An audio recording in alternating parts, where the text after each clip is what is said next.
اصول بار بار بیان کرتا ہوں، اسلام کے احکام آسان ہیں لیکن اس میں لچک نہیں ہے. خوب سمجھ لو، لچک نہیں ہے. دیکھو اسلام نے آرڈر دیا کہ نماز سے پہلے وضو کرنا ہے، اور اللہ نے بتایا 4 اعضاء دھونے ہیں. چہرہ جو 4 فرض ہیں، بازو اور ٹخنوں تک پاؤں، یہ حکم دے دیا نا. اب آپ کہیں کہ یار میں ساری زندگی تو وضو کرتا آیا ہوں، آج میں عشاء کی نماز پڑھ رہا ہوں، میں نے وضو بھی پورا کر لیا، تھوڑا سا ٹخنا تھوڑا سا خشک رہ گیا ہے معمولی سا، تو چلو ساری زندگی تو پورا ہی وضو کیا ہے اور اب میں عشاء کی نماز پڑھ رہا ہوں تو ٹخنا تھوڑا سا خشک رہ گیا ہے، ایسا بھی نہیں پورا پاؤں نہیں دھویا، تو چلو اتنا کیا ہے مارکیٹ میں بولو چلتا ہے، اتنا چلتا ہے. یار اللہ بہت غفور رحیم ہے، اس پہ تھوڑی میری نا نا نا نا. حدیث میں آتا ہے ویل للعقاب من النار، کسی کی ذرا سی ایڑی وضو میں خشک رہ گئی تو اس پہ جہنم کی آگ سے اللہ جلائے گا اس کو. اس لیے کہ جب وضو کا حکم دے دیا تو اٹ مینز وضو بولو نا کرنا ہے. جب کہہ دیا کہ 4 اعضاء دھونے ہیں تو اس کا مطلب چاروں پورے پورے دھونے ہیں، اس میں ایک بال 1 انچ کا کوئی فرق نہیں ہے.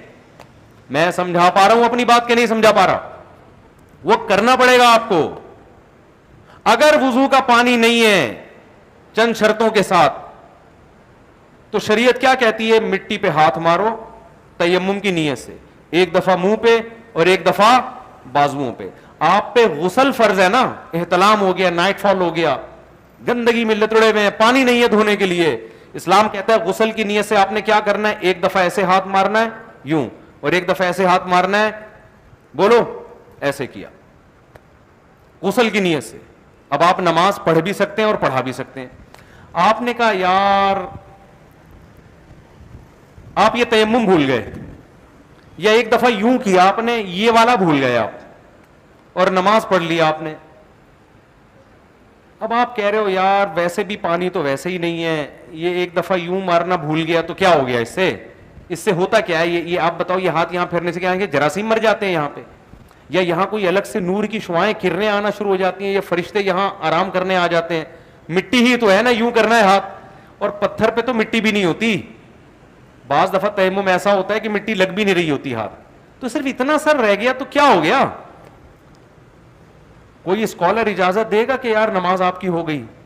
بولو نا بھائی کچھ بھی نہیں ہوا، یہ کرنے سے واقعی کچھ نہیں ہوتا.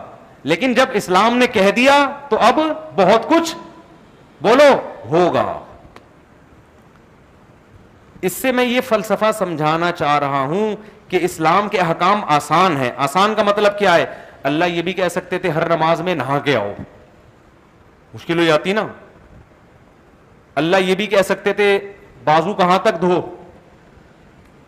یہاں تک دھونا، کتنی پرابلم ہو جاتی یار. اللہ نے کہا یہاں تک آستینیں چڑھانا بھی آسان ہوتا ہے. اللہ یہ بھی کہہ سکتے تھے پاؤں کہاں تک دھو، گھٹنوں تک. اللہ نے کہا ٹخنوں تک. یہ بہت آسان ہے.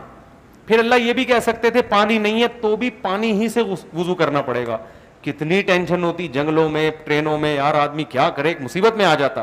کتنا آسان کر دیا. پانی نہیں ہے تو کیا کرو، مٹی ہر جگہ میسر ہوتی ہے. مٹی نہیں ہے جو مٹی کی جنس میں سے ہے، پتھر ہے وہ بھی ٹھیک ہے. آسان کر دیا. لیکن اس آسان میں آپ کو مزید ایڈیشن کی اجازت بولو نہیں.